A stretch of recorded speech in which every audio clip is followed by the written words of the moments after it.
Des clés pour vivre avec Nathalie Cardon. Ô Jésus de grâce, change-moi, libère-moi de moi. Pourquoi est-ce si difficile de changer ? Eh bien, c'est le titre d'un livre qui paraîtra aux éditions des Béatitudes dans quelques mois. Je reçois cette semaine son auteur, que vous connaissez déjà, que vous avez déjà entendu dans cette même émission, Daniel Desbois. Bonjour. Bonjour. Alors, je rappelle que vous êtes psychologue, que vous pratiquez l'écoute psycho-spirituelle depuis votre conversion qui date de 1992. Vous travaillez sur l'articulation entre croissance psychique et expérience spirituelle. J'ai donné donc l'intitulé de ce livre qui paraîtra dans quelques mois. Racontez-nous un petit peu la genèse et le cœur de cet ouvrage. Alors, ce qui a fait l'objet vraiment du livre, parce que je m'y attendais pas trop, mais comme ça se répétait quand les personnes venaient me voir et elles étaient inquiètes parce qu'elles étaient en cours de changement, d'évolution, de quête de Dieu. Des personnes font des retraites spirituelles qui les nourrissaient, qui les nourrissent. Les grâces sont données, elles sont libérées, délivrées, sanctifiées. Elles repartent avec une joie merveilleuse. Et puis elles me disent, en fait, 3 mois, 6 mois après, boum, la petite phrase qui revenait et qui revient assez régulièrement, c'est « je redeviens comme avant ». Alors ça, je me disais, mais c'est pas possible, qu'est-ce qui se passe? Alors j'avais mes petites réponses, hein. Je me disais, bon, elle a reçu la grâce, et elle a certainement pas transformé au cours de son quotidien, elle n'a pas fait, entre guillemets, faire, hein. Elle n'a pas vécu cette transformation. La grâce est donnée, après la grâce, elle demande à être vécue, incarnée. Je pensais que c'était ça, en fait, que la transformation ne se faisait pas. Mais je me rends compte que c'est beaucoup plus compliqué que ça, et que peut-être qu'il fallait approfondir les raisons de cette difficulté à la conversion, parce qu'en fait, le livre, c'est ça, hein, c'est amener la personne à se laisser convertir. Et c'est très difficile, parce qu'elle a d'abord le désir de changer, parce qu'en fait, la conversion, c'est spirituel. Le changement, c'est psychologique. Donc, alors, dans votre ouvrage, il y a 2 grandes parties. Oui. Vous m'avez donc dit une première partie qui concerne toute cette partie qui est votre spécialité de la psychologie de l'homme, et une deuxième partie qui donne un accès dans la vie spirituelle. Oui, tout à fait. Ouais. Tout à fait. Et là, en fait, toute personne qui a un élan vers Dieu, qui est vraiment sincère, elle est portée par les sacrements, par une pratique quotidienne, le plus souvent la messe, tout ça, et puis cette difficulté à se laisser convertir, ça a été vraiment pour moi la grande question. Ça vous a profondément interpellé? Ah oui, là vraiment, ça m'a interpellé pendant.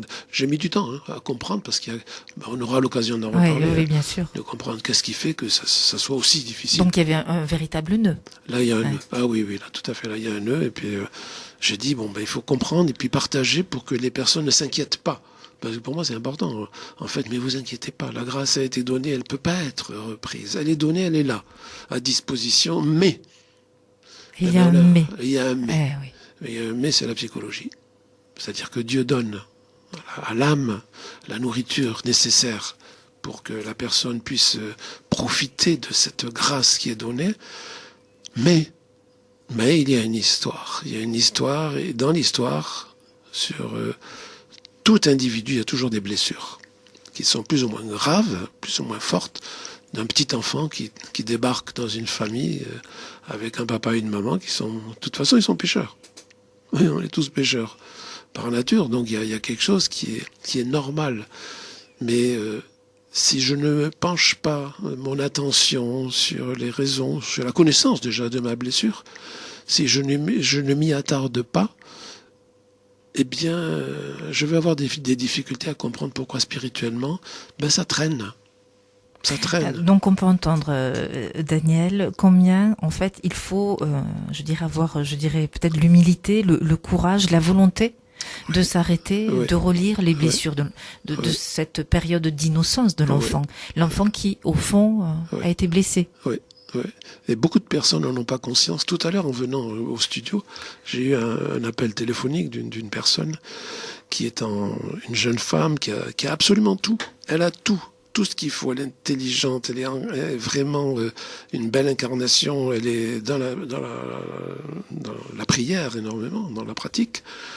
Et elle est malheureuse parce qu'elle n'arrive pas justement, elle n'arrive pas à rencontrer l'heureux élu qui va lui donner la joie d'avoir une petite famille, enfin bref. Et donc il y a un petit moment que ça galère. Et à l'occasion d'une écoute qu'elle a faite dans une visio avec une centaine de personnes, c'était tout un nombre de personnes qui venaient pour écouter quelqu'un qui allait parler des difficultés à constituer un couple. Pourquoi il y a tant de personnes, beaucoup de femmes, qui sont malheureuses parce qu'elles voudraient bien se marier, avoir une petite famille, et pourquoi ça marche pas? Alors que les personnes, elles ont ce qu'il faut, quoi. Et donc, elle a écouté cela, et puis elle s'est rendue compte, dans sa visite, c'est parce que des gens parlaient, et elle disait, mais c'est incroyable le nombre de personnes qui ne savent même pas, qui ne connaissent même pas les blessures qui entraînent effectivement la galère dans leur vie. Elle dit, moi je les connais, je suis en galère. Hein. Elle dit, mais au moins je les connais et je sais comment spirituellement maintenant, bon il n'y a pas très longtemps, mais elle dit maintenant je sais comment un petit peu plus m'organiser, ça y est, ça devient beaucoup plus clair. Mais vous voyez, énormément de personnes qui sont dans la souffrance ne savent pas pourquoi elles sont dans la souffrance et elles justifient leur désapprobation, mais c'est pas possible, quoi. Je suis priante, je m'engage, je crois en Jésus, il nous demande de le suivre, je fais ce qu'il faut, et ça ne marche pas. Et quand je fais quelque chose, je redeviens comme avant. Qu'est-ce qui se passe? Donc vous voyez, c'est vraiment l'objet de la réflexion. Donc on est au cœur finalement d'un nœud qu'il faut dénouer, apprendre à dénouer. Ouais. Parce que dans le nœud, il y a des nœuds. Eh oui. Et donc, parfois plusieurs nœuds se sont noués pendant, je dirais, le parcours de toute une vie. Parcours d'une vie. Et là, la personne a 20, 30 ans, 40, 50. Donc elle a des chaînes, au fond. Elle s'est enchaînée elle-même au fil du temps. Oui. Et pour pouvoir, justement, défaire ces chaînes, pour se déchaîner, quoi, parce qu'elle se déchaîne par la violence, mais aussi elle a besoin d'être déchaînée. Et souvent, les personnes essayent de le faire par elles-mêmes. Et c'est là que c'est difficile, parce que c'est le Ça fonctionne pas, en fait. Non, c'est le bon Dieu qui va enlever, avec l'aide de Marie, qui sait défaire les nœuds. Alors, au fond, je dirais, notre humanité d'hommes et de femmes montre bien et révèle aussi combien nous sommes des enfants rebelles au changement. On est des enfants rebelles au changement, et le pire, c'est que même si on a envie de changer, on porte en soi une lutte contre le Christ. C'est quand même incroyable. Mais non, j'adhère, moi, aux évangiles, j'adhère à la parole de Dieu, aux béatitudes, je veux le suivre. Eh ben oui, mais on porte en soi une lutte contre le Christ.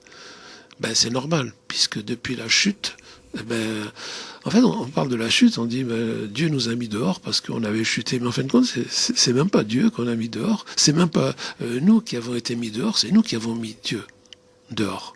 Parce qu'en fait, on lui dit, Seigneur, je veux pas de toi. Demander dans une société comme la nôtre, est-ce que tu crois en Dieu? Mais non, je n'ai pas besoin, moi. Pourquoi veux-tu que je croie en Dieu? Je suis heureux. La société, le monde me donne ce qu'il faut pour être heureux. Pourquoi je vais aller courir après un Dieu je le sens pas, je le vois pas, je l'entends pas? Vous voyez, on l'évacue. On l'évacue du jardin. Et si on l'évacue du jardin, il est évident qu'on se coupe de l'amour. Et coupé de l'amour, on ne peut être que malheureux. Donc on s'en sépare volontairement? On s'en sépare inconsciemment et puis aussi volontairement.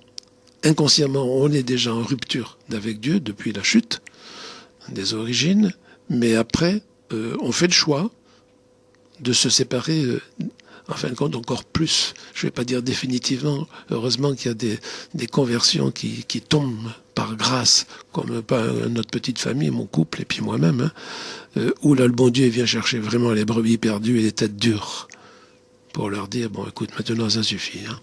Quoi qu'il en soit, tu vas me suivre. Ah oui Seigneur, je te promets que je vais te suivre. Mais c'est difficile. Je voudrais bien être un peu plus saint, mais on galère, quoi. Et là, c'est l'objet du livre, de trouver au fond quels sont les obstacles les uns après les autres qui nous empêchent. Et au fond, c'est pour comprendre pourquoi c'est si difficile ce chemin de changement profond, je dirais, de ce cœur humain et ce changement profond d'une véritable conversion. On se laisse enchaîner. On se laisse enchaîner. On a ce libre arbitre qu'il nous laisse. Et oui, et en fin de compte, on est enchaîné par soi-même. À la maison, j'ai une statue qui a été faite par une amie qui est artiste, une statue de bronze. C'est un homme qui est enlisé dans la terre jusqu'au à peu près à moitié cuisse. Donc il a envie de se sortir de là, et en plus, il est nu et il a les mains liées derrière le dos. Il y a une corde qui le lie derrière le dos. Il est prisonnier. Alors on dit, le pauvre, c'est normal. Hein. Il a une corde qui lui tient les bras, il est dans la terre, il peut pas marcher, il peut pas avancer. Alors il suffit de tourner la statue. Le titre de la statue, c'est le choix. On tourne la statue, et puis qu'est-ce qu'on voit? En fait, il a les mains liées, mais il n'y a pas de nœud. Il suffit qu'il écarte les mains. En fin de compte, c'est écarter les mains, c'est aussi les bras en croix. Hein. Il suffit qu'il écarte les mains, et puis il va pouvoir se débrouiller pour pouvoir sortir de l'enlisement dans lequel il est. Donc on est là dans le choix. On est dans le choix. Qu'est-ce que je décide? Ouais. Est-ce que je choisis au fond ce chemin qui est un chemin de vie que le bon Dieu propose, ou au fond un chemin de mort un peu qui enlise le cœur de l'homme, qui l'enchaîne, je dirais, à toutes ses passions. Oui, tout à fait. Ses passions. Ah oui, c'est plus qu'un peu là. Hein. Donc le but de ces émissions, ces différents entretiens avec vous, Daniel Desbois, eh bien on va essayer d'apprendre peut-être à écouter. Je dirais, pour être délié de ce nœud et de ces nœuds qui sont multiples. Qui sont vrais et qui sont aussi imaginaires. On en parlera.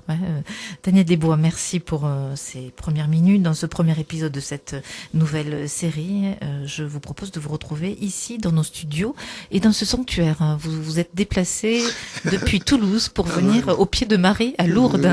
Merci et à demain.